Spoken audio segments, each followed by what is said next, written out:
With over 400 celebrity interviews and tons of pop culture nerdiness, Too Opinionated is a safe haven for your inner geek. Find us at meistercon.com or on YouTube under MeisterCon Pod. And please subscribe. It would really help us out. Thanks, everybody. Hi, everybody. Welcome to another edition of Too Opinionated. Look who I have with me today. It's actor and singer Thomas Ian Nicholas. So welcome, Thomas. Thank you so much. It's my kind of show because I've often been told that I'm way too opinionated. You know, when my son and I started this podcast, and he quickly decided that he wanted to just be behind the camera. He doesn't like being on camera. But the idea was the generational difference would cause us to have different opinions. So we'd be too opinionated. What we discovered was we actually share the same opinion. So we may be too opinionated, but it's not a differing opinion, which is really what we intended to start with. Well, see, now I have a similar situation, but it's slightly skewed between my mom and myself, where we have the same opinion, but we like to say it in our own words. So we'll argue about how to have the same opinion. Yeah, I've actually had that discussion with my mother, I believe. Like half an hour later, we're saying the same thing. Yeah. Yeah, you're just saying it slightly different. Right, in our own words. That's it. Yeah. So I wanted to get you on the podcast because I think the burning question that everybody wants to know is if they reboot Who's the Boss, will you be playing a grown-up Tony? I mean, they did reboot Who's the Boss. Well, yeah, I guess they did. And I believe Tony is in it, so he's already all grown up. But if they have a flashback, that maybe. Well, yeah, okay, yeah. If they did a flashback, you could still technically play that role, right? Yeah, Or I could just show up as like Tony's son, some episode. But then that wouldn't really be in line with the reboot, you know, because I was him, not his kid. Yeah. You know, now again, he was his own grandfather, so you know, there's room, there's leeway there. I think that, and I could be wrong, but I think that's the first time I've seen you on camera was during Who's the Boss. That was had to be pretty early, right? Yeah, that was, for a long time, I called that my first acting job. Prior to that, I had done a couple of roles as an extra, which is how I got my taste for being in films and television. Yeah. And wanting to be an actor at such a young age. And then, but technically my first speaking role was on a show that was only played locally. It was basically like the equivalent of like PBS, but maybe like lower tier than that on a public access channel. And it was a show called Family Medical Center. And I played a kid who got bit by a dog in the face. And that sounds like a PBS show. Yeah, like I said, but it was worse than PBS because it was like a public station. But then I just remember my mom and I had roommates at the time. So as a joke, we left the scar that got like stitched up on my face on my face. And when we got back to the house, we pretended that like I had like something had happened and this whole thing was going on. And we totally played a prank on our roommates. You milked it. Pretty funny. Yeah, we milked it. Yeah, see, I was expecting you to say this little show played locally and then say Baywatch. That was later. That was a couple of years later, which I got to be honest, when my son, who's now following in my footsteps, starred in the movie Old, the M. Night Shyamalan movie that came out last year. Filming on the beach totally brought memories back of shooting Baywatch because shooting on a beach is not one of the easiest things to do. No, probably not. The ocean's loud. The sand is everywhere. It's hot. There's so many things, so many challenges that you can't really utilize for the scene or whatever job you're doing, because none of it's ever really dealing with that. Yeah. Plus that water is crazy cold. True. And when we shot the scenes for myself, and that was a kind of a similar thing, although my son had it a little bit worse. My scenes were like, we were supposed to be drowning. We were caught in the storm drain. And so that was like hose water on the lot, like in a soundstage. That was ice cold, but we had like wetsuits on underneath our clothes, which they weren't really working because they would have to cut the neckline to hide it underneath the t-shirt. And as soon as you did that, all the cold water is just pouring in. So it really is like not a wetsuit at that point. My poor son, he was in water that, granted it was 100 degrees outside, but once you put like a 9-year-old kid in just a pair of shorts in water that's cold and he's, neck high, he had a hard time not shivering. Yeah, it's cold. I think the first time I went out in that water, like I got about thigh high and I couldn't feel my legs. I mean, I knew it was cold, but I wasn't expecting it to be that cold. Well, what time of year did you go on the beach into the Pacific Ocean? I think it was summer when I first went in. Like, this is a perfect time to go to the beach because it's 100 or $105 here in the valley. So if you go to the beach, it's about 20 degrees cooler. So now you're looking at, 80, 85. That's where the water feels great. Okay, I'm going to take your word for it. There was people swimming without wetsuits on. And I was amazed with that because it was cold. That's what we do. Did you surf? I wish I did. I've tried so many times. About the only time I ever stood up on the board was once in Hawaii, which I'll be going back to in October to play a show with Jarrett Reddick from Bowling for Soup, October 15th. I did one of those like surf courses, where you like pay some money and you get a guy that like takes you out there and a camera operator, and they just kind of like, they basically catch the wave for you. They're just kind of like, okay, go. And they like kind of like push the board so that it catches the wave, and they tell you to stand up. So I have a video of the one and only time I've ever stood on a surfboard riding a wave, which is pretty cool. What did you tell people the backstory, or did you just say, look, I can surf? Tell people what backstory? I mean, did you tell them that you had some help and set up with the board, or did I've never played this video for anybody in my life. I just know it exists. I'm not going to try to pretend, because I have gone out so many times with friends that have tried to teach me, and I cannot catch the wave. Like I get set up for it, the wave comes, and I paddle like. There's a lot going on. Yeah, well, I can't figure out that drop in, so I snowboard and skateboard instead. All right, that's not bad. You'd think though, if you skateboard and snowboard, you could surf. Henceforth, why I've tried, but at least in the snow, the waves are frozen. I can catch those waves. They're more my speed. Yeah. You wouldn't know it by looking at me, but I'm like world-class body surfer. Like I can body surf. Like if there's an Olympic body surfing competition, I think I'd have a shot. Dude, I can't even catch a wave body surfing. Yeah. I'm pretty sure like the only time on a boogie board that I ever caught a wave was when the wave had already collapsed and it was just the white water churning up, and that propelled me forward. Oh, you're that guy. Yeah. I'm that guy like surfing until like, I'm on the beach.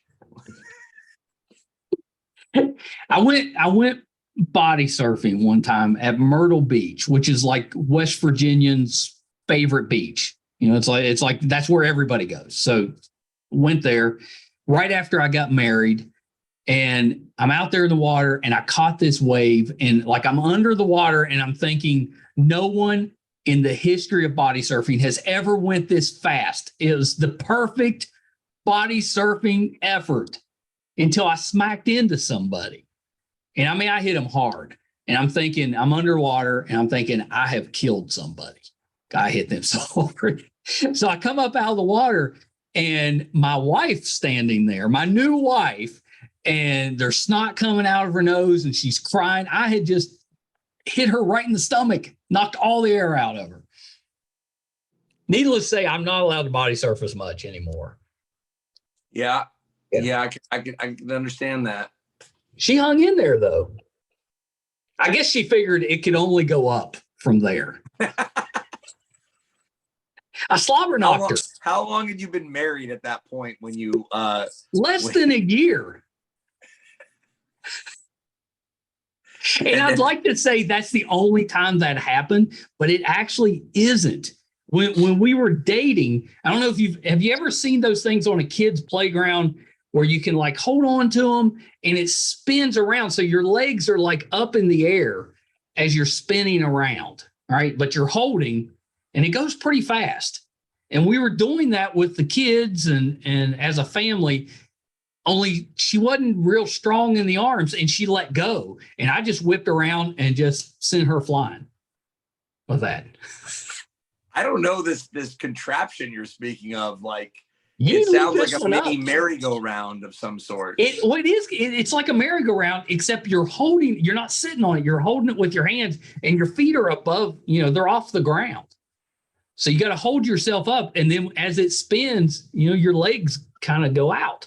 Yeah. I mean, I get the concept. We don't have anything like that at our parks. It's probably a good idea not to have it. It was not safe. That just sounds like I would like pull my arms out of their sockets, you know? Yeah, it wasn't good. And that was, I don't know, 17 years ago. She has not let me forget it.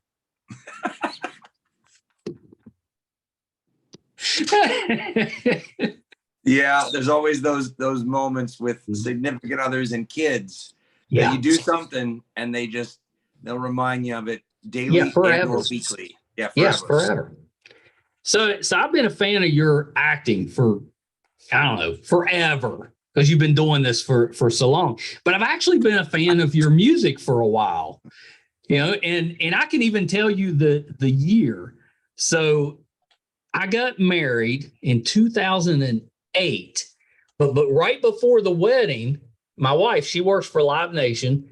They sent her to China for the Olympics with that. And so I was at home miserable, by myself while she's spending a couple of months in China. And I'm rewatching all of the American Pies. And I saw an article that said, Thomas, he's got an album out. He's got a CD out. So I looked that one up. So that was, and I think I didn't know it at the time, but I think that was like your first one. Yeah, if you're talking 2008, I dropped Without Warning. Without Warning, that was what it was. 2008, yeah. Yeah, you've got a really good voice. Well, thank you. I appreciate that. I've actually almost played in Virginia Beach. I want to say it was, is there a Dewey Beach there? Dewey Beach Music Festival? Or maybe Yeah, there is. It's right there close to Virginia Beach. Yeah. So I was supposed to be there in like 08 or 09, but then it didn't work out. But I've played close to there. I want to say Jam and Java in Virginia. I think there is a Jam and Java. Yeah. Virginia. It's pretty close to is it Club 909 where the Foo Fighters played with them crooked, or Dave played with them Crooked Vultures.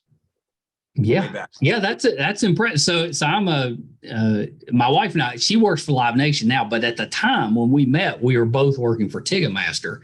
So those venues through Virginia and stuff, we covered all of those. So I'm a little bit familiar with some of those. I think you're right. I think that's what that was. It was around that time. I want to say it was 2009. I'm pretty sure. Yeah. So now you've got this new song out with Bowling for Soup, which it's really good. So it's based on 1985, but you're calling it 1999, and it's kind of a spoof on American Pie. Really good. Did I explain that fairly well? You did. And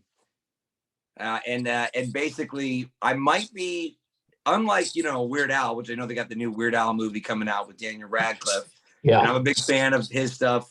Seen him. I took my nephew to see him in 2003 at the Greek Theater when he was out here a long time ago.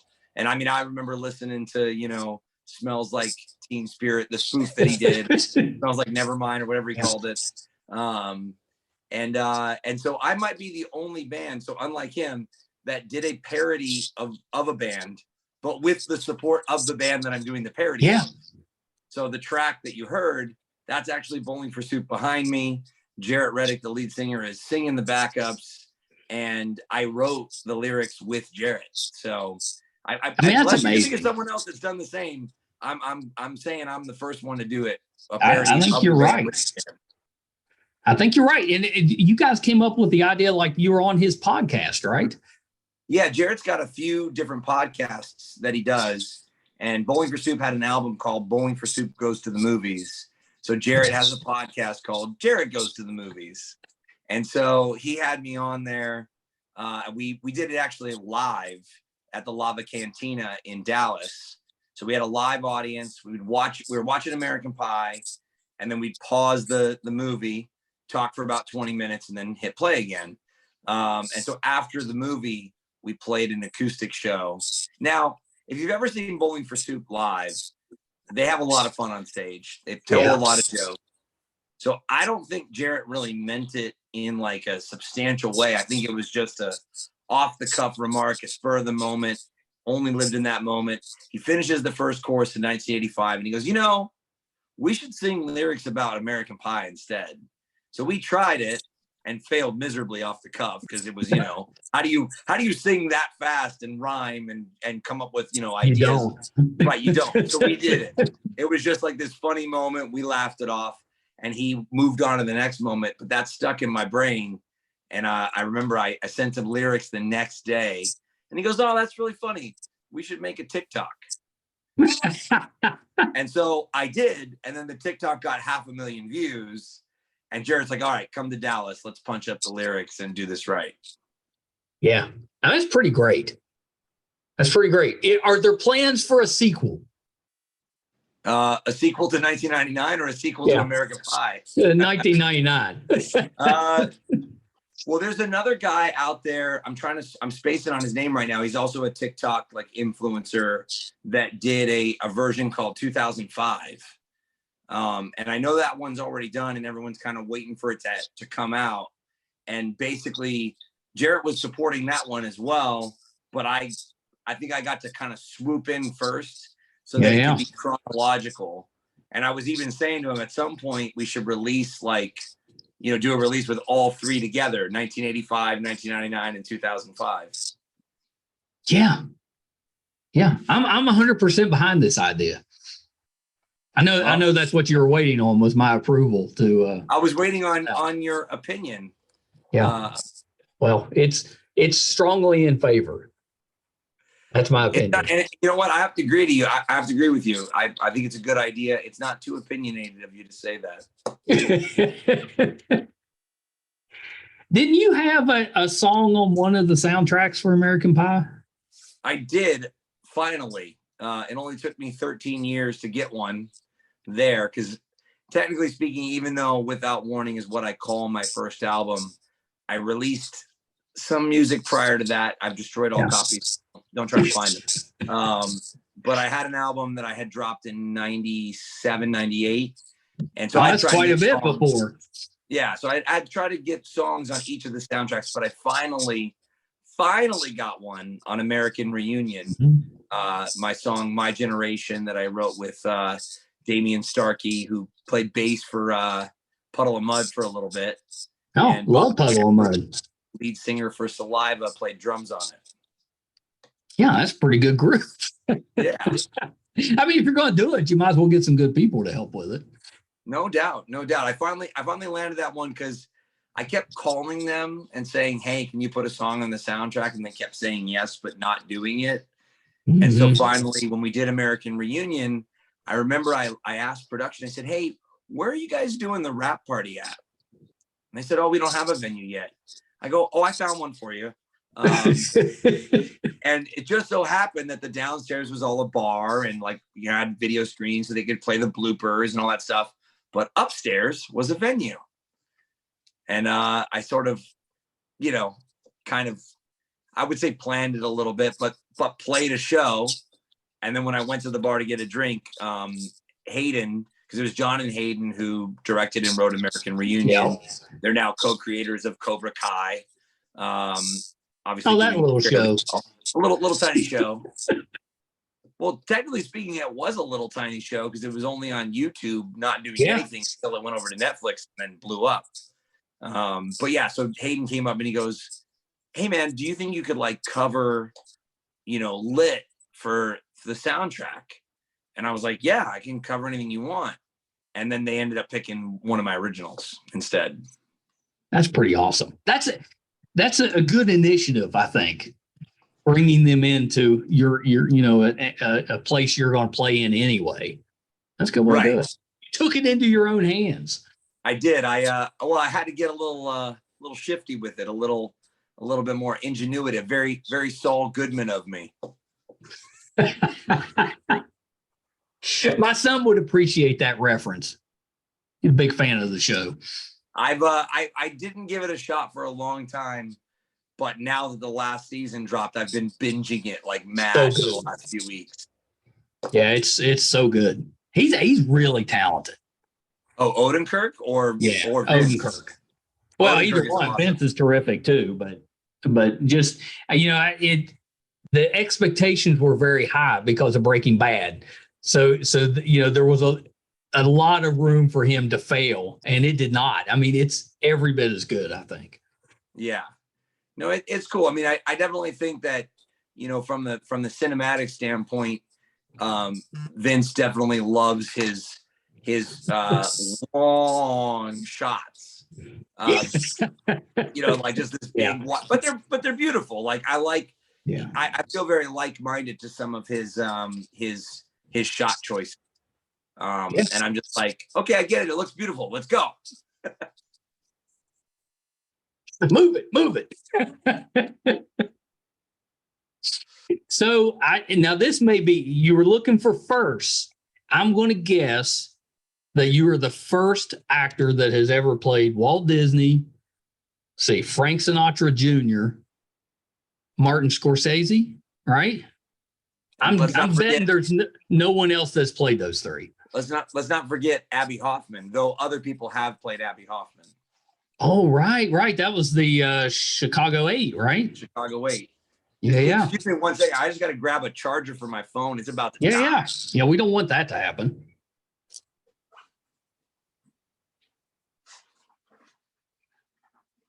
You're plugged in.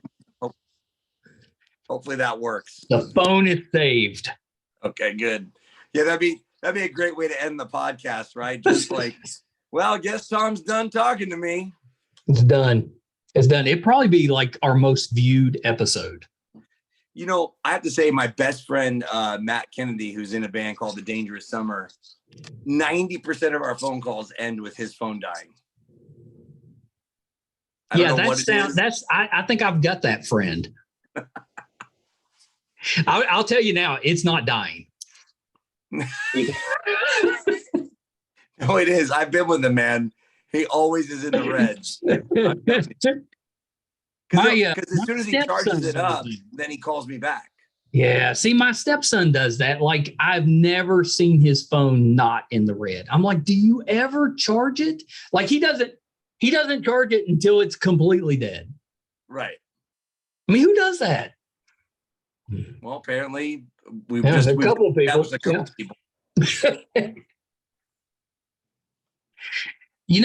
I loved you on Party of Five. I don't think you get enough credit for Party of Five. Well, thank you. It was I actually learned that violin part. I actually played that live. Really?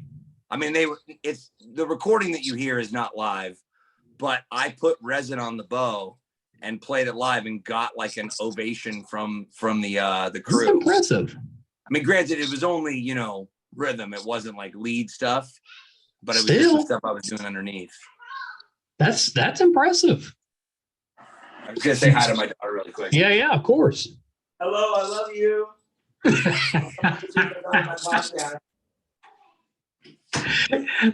How old is she? She's 6. She just started the first grade. Oh, that's awesome. Yeah, that's a fun. Yeah, my son just started 5th grade, but he's got like a little bit of a cold because, you know, back to the Petri dish. Yeah, you know. That's where they catch it. Yeah, 7 days in. Oh, here, have a cold. Yeah. So I've already moved. I'm into the grandfather stage. So all my kids are completely grown. Now they're having kids of their own. And I have to say this grandfather thing, better. My mom says the same thing. She says she gets to enjoy the kids in a different way because she doesn't have the responsibility. That's it. You get to spoil them. All the stuff that you wouldn't do with your kids, you can do with the grandkids because you're sending them home afterwards. Right. Pretty great. Yeah, you don't have the same kind of. She says like there's not the same kind of stress of like trying to balance responsibilities and fun and parenting and just all out the window. You let the parents worry about that. Which in my case, I'm like, all those times when you drove me crazy growing up, now it's my turn.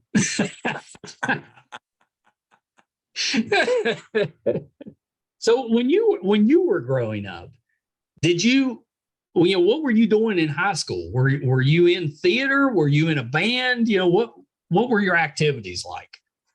I never joined any like theater things or acting things at school. I kept all that stuff, private lessons and stuck in the realm of like, method acting and Stanislavski and all that stuff.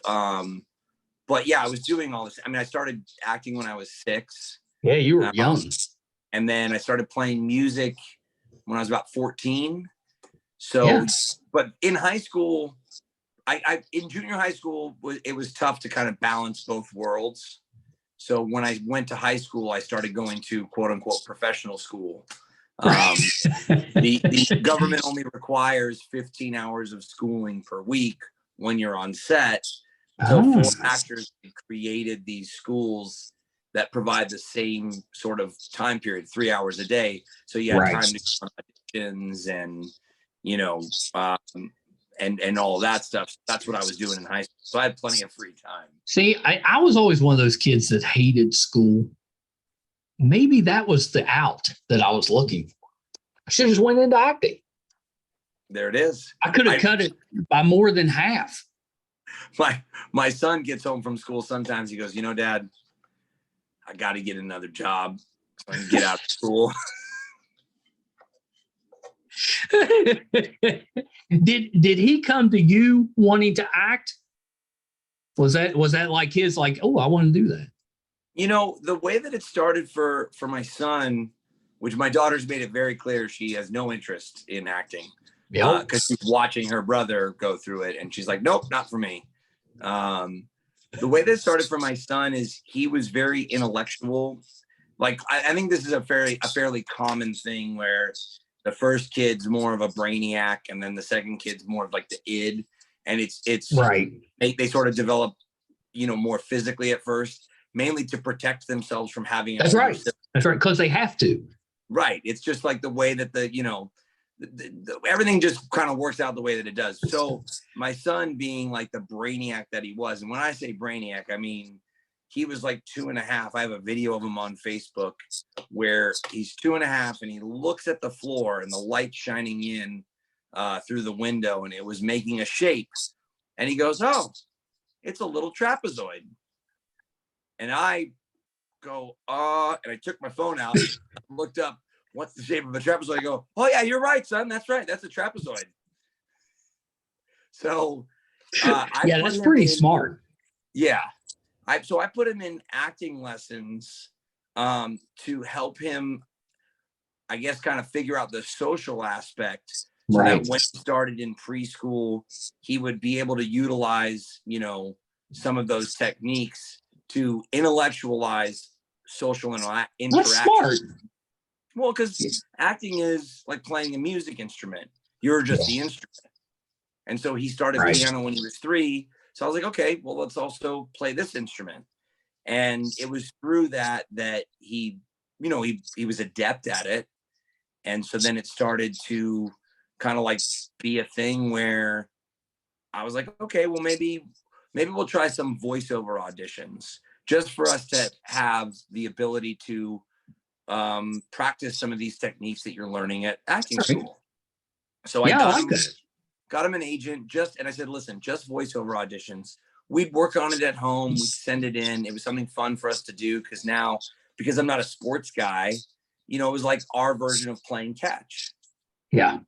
And so he would do that. And then a couple times he got a call back. And so we'd go to like Nickelodeon or whatever. And he just had a good time, doing these audition things. And then eventually like he got a call and his first job was on New Girl, the Zooey Deschanel, Jake Johnson show. Oh yeah. I love that show. So he is the flash forward kid in the final episode, the final minutes. So you remember like yes, what Reginald Vell Johnson with the jersey on, chugging the soda, and it's like showing all. I had no idea. They're playing like Hot Lava in the. So that's my son. That was his first acting job. I was gonna say that's been a few years ago now. Yeah, that was back. Wow, I think he was about 6 when that happened. Oh, that's awesome. Yeah, I had no idea. And then when I was producing Adverse, my recent film that Lionsgate put out. Yes, what a cast in that film. It's a good cast. So I threw my son in there. He plays Matt Ryan's son. So that moment when I go, Matt Ryan, who's like Mickey Rourke's like right-hand henchman, who plays Constantine at the other role that he does. So he plays Nolan. We love Matt Ryan. We're comic book guys here. We love Matt Ryan. Right. So when I go to the door to pick him up for the job and he's like, don't ever come to my house again. Like my son is his son in that scene. Oh, that's amazing. So he had another moment where like we got to actually act together where he comes up to the door, like through his dad's, like through the, Matt Ryan in the door and he's like, hey. And so we kind of like said hello to each other. But it sort of slowed down the sequence because let's face it, when you put kids in movies, they sort of steal the show. Yeah, they do. And in that sequence, it just kind of like slowed down that fast-paced sequence at that point in the movie. So, that little moment, that extra moment that we had acting together didn't make it in. Yeah, that's actually, I had no idea. I knew he acted. I didn't realize that I'd actually seen him in some stuff. Yeah, there you go. That's pretty good. Yeah, it's really good. He's so good, he blends into the jobs he's doing.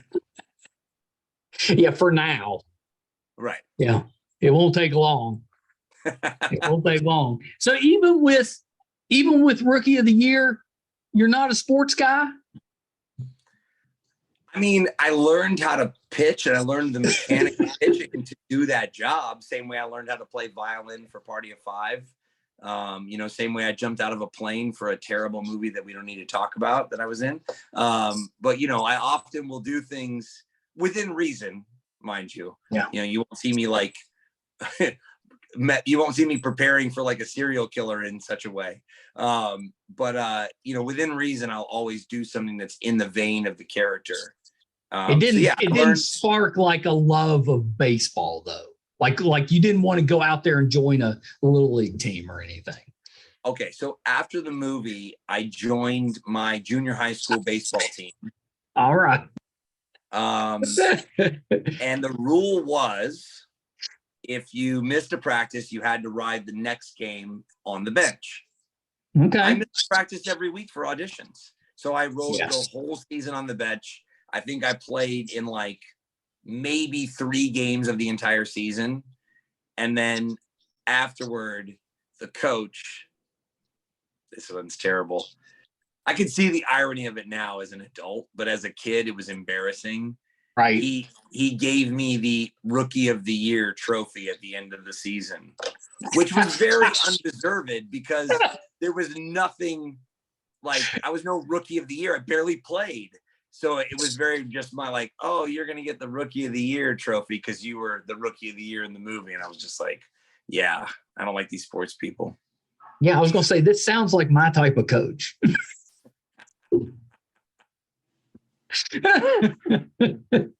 Wait, so how did you get into acting? Because you started at a really young age too. Was that something that you were like, oh, this is what I want to do? So you kind of bugged your parents about it, or how did you get into it?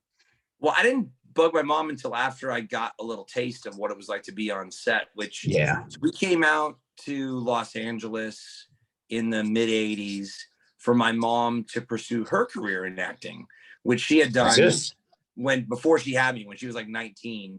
She had come out here to do that, but she was a trained dancer. My grandmother, her mom was in vaudeville back in Australia in the early 1900s. Yeah. And had a dance studio, which I took some dance lessons there as well. But yeah, my mom was, gymnastics and dance. Yeah. So yes, after she had me, we came down to LA for her to pursue her career, and she got a job casting atmosphere in smaller movies. Well, today we call them indie films. Back then they were just B movies. So there was a couple of jobs. Well, one job in particular where my mom got a phone call from her boss on a Sunday night, 10 p.m. And they go, okay, tomorrow we're shooting in the graveyard. We have the funeral scene and we need an altar boy, 6 a.m. call. Make it happen. So she had, 8 hours to find an altar boy for the scene. So before school, she woke me up and she goes, you're skipping school today. You're coming to work with me. So I was the altar boy. And that whole story was the most B movie story I've ever heard. Yes. We're filming in the graveyard. Well, when I tell you who the star of the movie was, you'll appreciate it even more. You ready? I'm ready. Jan Michael Vincent. Oh my gosh. Let me tell you something. My mother had the biggest crush on Jan Michael Vincent. I mean, it was ridiculous when Airwolf was on. Right. This is very much way after Airwolf. Yeah. He was a very talented actor. He struggled. Yeah. There later on. He did. This is more during the struggle period, unfortunately. Yeah. But I had a great time on set. I was very mature for my age, being that I was raised by just my mom. I had like half siblings, but it was mainly just my mom and me. Her as a single parent, kind of like, Henry's mom in Rookie of the Year. Yeah. And so that was when I was like, hey, Mom, I want to come to work with you again. I want to be on set again. And that's when I started bugging her. So like another year later, she brought me there to do that. And then I remember we were doing a job with Scott Grimes. And Scott Grimes' mom was an agent. And so she helped my mom. Like, she's like, she kind of expressed to Scott and that I was interested in pursuing it. And Scott was a kid actor. So Scott's mom helped me land like my first meeting with an agent. And then I took that meeting and I might be mixing up some of the details because there's like some other time period in here where I like signed with an agent, only go on commercial auditions, never booked anything, got dropped because I was getting my adult teeth and had all these gaps in my teeth, and then I think we worked with Scott and then wanted to pursue it again. So there's a lot of time and effort that went into this, not just like all happenstance. Right. Well, was it difficult? Was that transition difficult when you kind of got to go from being the child actor to you go through puberty and all that stuff and then transitioning into more adult roles? Was that difficult? Like there was that moment, I think, after Rookie of the Year where, in Rookie of the Year, Daniel Stern really wanted like that crackly voice sound. Right. So I had that ability to control that because I never sounded like that. But you remember when you're like in that beginning stages of adolescence and your voice starts to crack and you can make it crack on purpose to make your friends laugh. Yeah. So that was Henry. And that's what I did for that sound. So I remember that was the fall of 92. We shot it and it came out the summer of 93. So that's a long period of time for that age. So I remember I would go to auditions and they wanted, Henry to come in, right? And I'd be like, hi, I'm Thomas. So they'd be like, well, who's this kid? You're not the little kid we wanted to see. So I remember I couldn't, what was the thing I like to say? Instead of I couldn't get a job, I couldn't buy a vowel during that entire period of time. And then I think I did a couple guest spots here and there, and then A Kid in King Arthur's Court came about and its sequel. So those two films kind of got me through that time period. The transition there.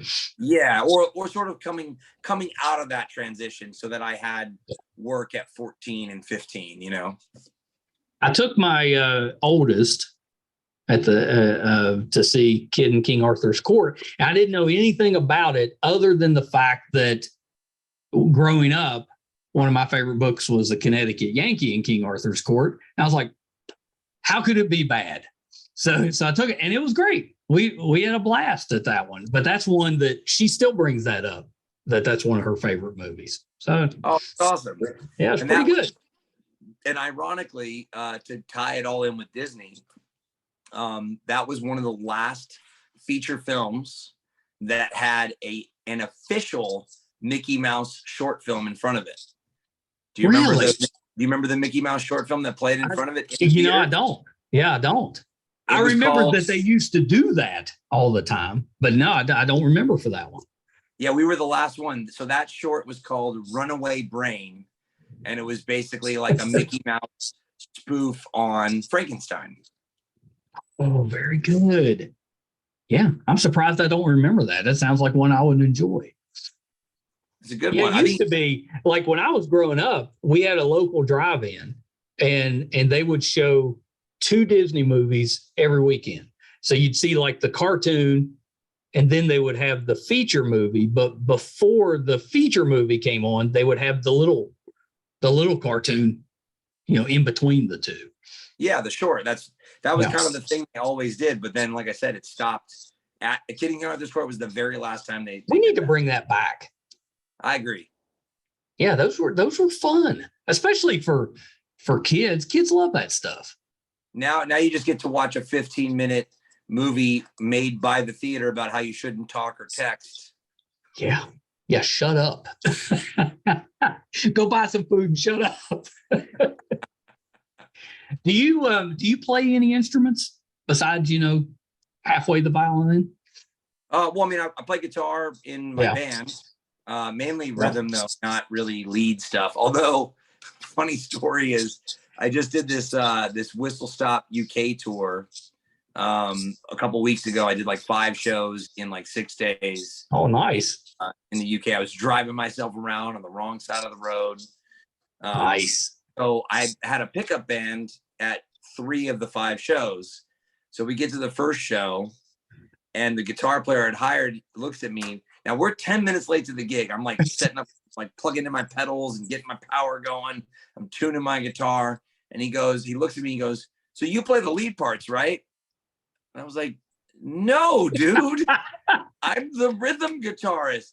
So I sat there while I was tuning my guitar for 3 minutes, and I learned the first solo to Stifler's Mom, because I was like, we can't play this song without the solo, just so that the song would have a solo. So, that and the only other time I ever played lead was I did a Navy entertainment tour, and my ridiculous guitar player, my lead guitarist that was supposed to come on the tour, hadn't renewed his passport.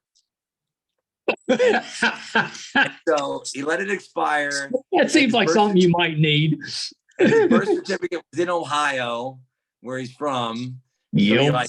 And it was just this whole thing, and we couldn't get it in time. So I had to do that tour as a 3-piece. So I had to learn all the lead parts for that one. Remember every night in the hotel rooms or the barracks or wherever I was just like, I got to learn all my leads. Were you stressing about it, or were you angrily learning the parts because you had to? I was just woodshedding it, and then I remember I had my bass player let me borrow this awesome pedal that could make the sound really thick, make the sound really thick. It was like a octavizer pedal, and I remember one of the gigs, I think I fried it in Djibouti. I plugged it into the power and it just like smoke came out of this pedal. And I was like, dude, I'm so sorry. I just destroyed the pedal. I've killed it. and now my leads are not going to sound as good. Yeah. My stepson joined his first band in the last couple of weeks. They haven't played. The band has played live, but he hasn't played with them yet. So I'm anxious to see. He's one of those that he can play any instrument if you give him, half an hour to figure it out. He plays by ear. He can read music, but he plays by ear. Play anything. So but normally he'll play guitar. He learned to play trumpet. He plays drums. He's a percussionist. But they needed a keyboardist. So he went out and bought himself a keyboard, taught himself how to play, and went and auditioned for him, got the gig. Well, all right. Yeah. So I'm anxiously awaiting his first. He's 21. So I'm anxiously awaiting his first, live performance. Outside of I've seen him in drum corps, I've seen him in the high school band, that stuff. But this is, at a bar playing. I'm excited for it. Oh, that's cool. Yeah, my son has been taking piano lessons since he was 3. So every year he does a recital.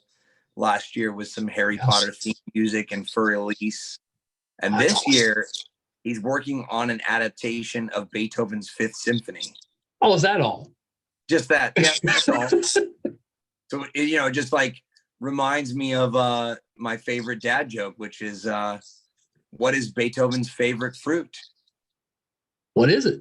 Banana. All right, I got to remember that.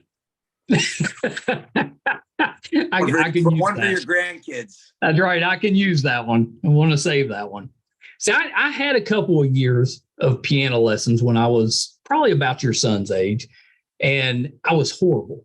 My aunt was a music teacher. She tried and nothing. I couldn't read the music very well. I definitely couldn't play it. I mean, it was bad. So, but I can appreciate others that have the ability to do that stuff. But for me, pure frustration. Yeah, I have tried so many times on piano, but I kind of abide by the John Lennon sort of. Now, granted, he could play, but he always said that he felt naked at a piano, and I do love the feeling of holding the guitar on me. Yeah. It brings a different level of comfort to me on stage. Yeah. Which has also been kind of weird. I'm doing another tour with Bowling for Soup in December, opening up for them over in Belfast, Dublin, and Torquay. Nice. But I have guested with them. We were talking earlier about the 1999 song. So yeah. On about I think it was 6 shows. They're on tour all summer long with Less Than Jake. Yeah. So I would pop up randomly. They'd play 1985, and then midway through the song, Jared would be like, wait, hold on, something's wrong. Isn't there an updated version? Ladies and gentlemen, bring me up on stage, and I would sing a little bit of 1999. So that was kind of wild too. That's a good bit. It's a good bit. It was people would Jared always said he loved watching people's faces go wait, what? And they'd be like, oh, it's that guy. Or my favorite too was Chicago. Jared goes, hey man, can you wear your Rowan Gardner jersey? So of course I did. Chicago, they loved it. The next show, I rode on the bus with them to what we like to call Cincinnati, Kentucky, because it was just over the river. Yeah. You were in Covington, I'm assuming. Yes. Covington, Kentucky. Yeah.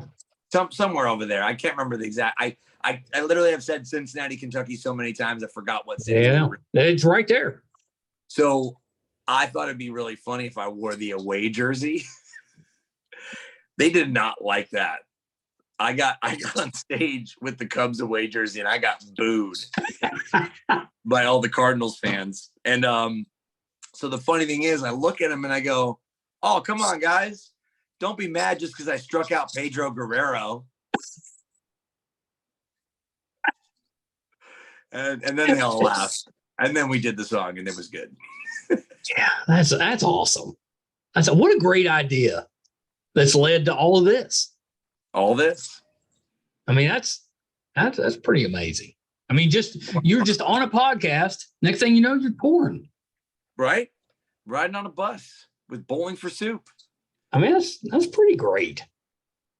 That's pretty great. I can honestly say that I've done, we're closing in, if you can believe it, on 500 episodes of this podcast. And I have yet to have somebody ask me to go on tour with it. So I'm the first for that too, then. That's right. Tour out of the podcast. You're the first one. I'm guessing the only one. Could be. I always say that the great thing about podcasting is anybody can do it. The terrible thing about podcasting is anybody can do it. I would not be upset if we eliminated like 90% of the podcasts out there. It might help the rest of us. I feel you. Well, now Jarrett, like I said, he already has, Rockstar Dad Show. Jarrett Goes to the Movies, Music Networking 101, and we're talking about doing a podcast together. Oh, you should. You should. I mean, like, I know they've been busy on their album cycle because they just dropped their new album, Pop Snot Drunk Bread, or Pop Drunk Snot, which is awesome. Yeah, it's good. But so, yeah, Jared and I are talking about doing a podcast together called What the Hell is Wrong with Us? or What the Hell is Wrong with Me? One of the two. Me or us. I think me. Yeah, you need to do that. Yeah, well, we will once they've been busy on this tour. But we're gonna be looking for something to do once the tour is over. Exactly. We're gonna drop the lyric video for 1999 after they're done with tour, so they can kind of stand behind it and support it a little bit. Yeah, that's very exciting. You're very busy. It's been a busy year. Well, I was trying to make up for 2 years of lost time. Yeah. Didn't we just pass the American Pie anniversary? Wasn't that just a few months back? Yeah, we dropped the song 1999 on the exact 23rd anniversary. Because I remember the label was like, the distribution company, because we distribute it through Symphonic, which is my first time working with an actual distributor. Other than that, I've just self-distributed everything. And I remember they're like, are you sure you want to drop the song on a Saturday? I'm like, yes, because it's July 9th. It's the 23rd anniversary. You have to. All right, whatever. Yeah, you have to. So you in real life, which character from American Pie are you closest to? Is it Kevin? Is he closest to your personality, or is it one of the other ones? No, for sure, it's Kevin. Yeah. It didn't seem like you had to act real hard for that one. You look very comfortable in that role. Well, that's a thing that, I mean, I know I do enjoy doing character work and venturing outside of myself. Sure. And all that stuff. But even like quote unquote playing yourself takes a lot of effort to be that natural while the camera's rolling. Yeah. So and it's kind of its own little stage. So there's still a big character build that we did for Kevin to give him his backstory and things. I mean, you wouldn't think, but I was sitting in pre-production with Paul Weitz and Chris Weitz writing Kevin's, whole backstory and his family life as to explain and motivate why he did the things that he did. Yeah, I wouldn't have guessed that, but it makes sense. Right. You want everybody to be comfortable with their character. Right. You just wouldn't expect that for like a teen sex comedy to like bring method acting into the picture. So I've had exactly one acting role, and it was just audio. Right. So the role is I'm playing myself. It's a story that happened to me. I was still terrible. It was so difficult. I was like, I could do that. I already did that. I lived it. But it's really difficult to play yourself. Like when you're conscious that you're doing it. Right. Well, it's kind of like it's the equivalent of getting your kids to have the beautiful smile that you've seen them do when you say, okay, say cheese. And then, they just come up, they give you all the teeth. You're like, no, just act natural. And they're like, yeah, they don't know how to do that. Yeah. yeah. Yeah. As a parent, you get really good at snapping photos quickly. Well, that's what, we call those the candid photos, but that's the point, that you have to catch them when they don't know the camera's on them. And that's what I mean about like the instant breakfast character, is that while you're like, oh, that just seems like that's who they are. Yeah. But that's a challenge to be able to accomplish that. Well, yeah, to make it look comfortable. Right. And to make it look like you're not really acting. That's not easy. Yeah. I can attest to that in my, one acting experience. I will tell you this, though. It was a good friend of mine that wrote it was an audio drama. So we're helping her out, and she loved this little story I had. So she put me in it. I was like, no problem. And she's like, well, we're going to do it on Zoom. We're just going to record you on Zoom because it's just audio. I was like, okay. So I get on there, and she's like, so we cast the role. It was opposite of an older gentleman. She's like, we cast the role of the older gentleman. He wanted to come on and read the lines with you, just do the scene with you. And I was like, well, okay, that makes me a little more nervous, but fine. I was like, in my all my experience as an actor, I'm ready for this. I'm ready. So go ahead. So who comes on camera? Ed Asner. I was like, I knew I was going to be bad, but you can't be good opposite Ed Asner. Like, thanks. Good times. Yeah. Which, needless to say, only acting job. Right. The phone was not ringing off the hook after that.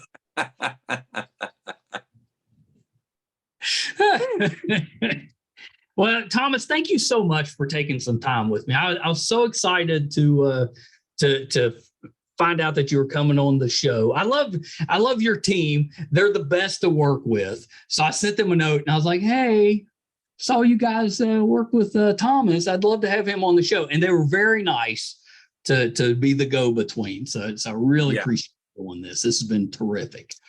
Well, thank you. Yeah, they're good. I've been working with Heather. It's her company for gosh, over 10 years now. So yeah, they're great. Yeah, Heather's terrific. Her husband came on the podcast. Oh, right on. Yeah. Well, you want to hear a funny story, actually. Leah, who you've been talking to at Icon, her mom is Linda, who was the casting director on Rookie of the Year. Really? Yeah, just a random set of like connective circumstances, but yeah. That's kind of LA, though. That's what I have discovered in LA. Whether a person is in the entertainment business or not, somebody in their family is. Right. That's just, it seems like everybody is connected to somebody in the entertainment industry. Or it goes this way. Like someone says, oh, you live in LA? What do you do? Oh, I'm an actor. And they say, oh, great. What restaurant do you work at? Sadly, there's a little truth to that. Yeah, there is. I didn't run that gambit, but I do have a lot of friends that did. So yeah. So I've talked to a lot of actors with a side gig. So it's okay. A couple of things, Thomas, before we wrap up.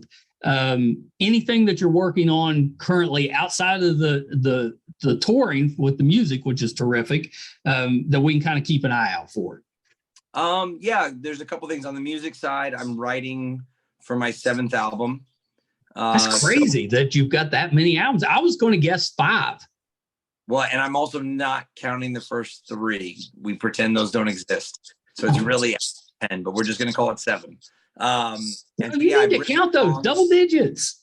Yeah, but they're not released. So that, you know what I mean? Like you can stream 6 albums. You cannot find the first 3. Gotcha. So yeah, I've written a song with Jarrett Reddick, an original song, and also one with Ace Enders from the early November. Nice. And I'm going to be writing with Lit and Plain White Tees and The Dangerous Summer. Oh my gosh. So it'll be a fun little collab album. That's what I've got so far, but it's just. Can you put all of them on tour together? I would go see that. Well, the Dangerous Summer and the Early November have toured together. Yeah. And Lit and Bowling for Soup have toured together. So See? technically there's some possibilities there. You could be the glue. Somewhat. Yes, the glue, just like Kevin, the glue that holds them all together. Holds them all together. And then on the film side, I've got a film that's happening later this year that I can't really talk too much about. And what's the genre? These are a couple of crime dramas. Oh, nice. In the vein of Adverse. Are you the killer? Well, that would be giving things away if I reveal that kind of information. It's with my same business partner, Brian Metcalf, who wrote and directed Adverse. So he's got a couple other projects that he's written. That's exciting because Adverse was terrific. I loved Adverse. And I said that earlier, the cast was amazing. Yeah, it's a good cast. I'm really, really proud of that film. So I'm excited to work with Brian on these other couple of projects. And we're delving into, I don't know what the genre would be, but into another project that we're developing. So that will be for farther down the line. So sort of have 3 on the pike, so to speak. Yeah, that's awesome. That's awesome. So I'm assuming that once you're able to talk about those, you'll put that out on social media. So where can we find you on social media? Well, my name is too long to be a handle.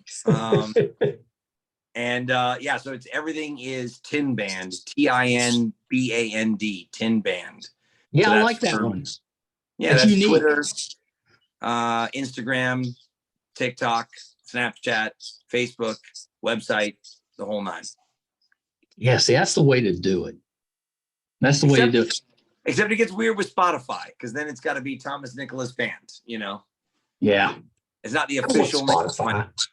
But there's links on all that stuff to get to Spotify, so you can find me. So you didn't do it because some other Yahoo was using the name already? No, I first went to join social media. I was like, Thomas Ian Nickel. I couldn't fit the ass. So and then I started to try to use, because I'm credited in Adverse as Thomas Nicholas. I was trying to dump the middle first name sort of thing to maybe be an adult, and everyone's like, we don't know you then. I'm like, gosh, but how can I be taken seriously with 3 first names without becoming a serial killer,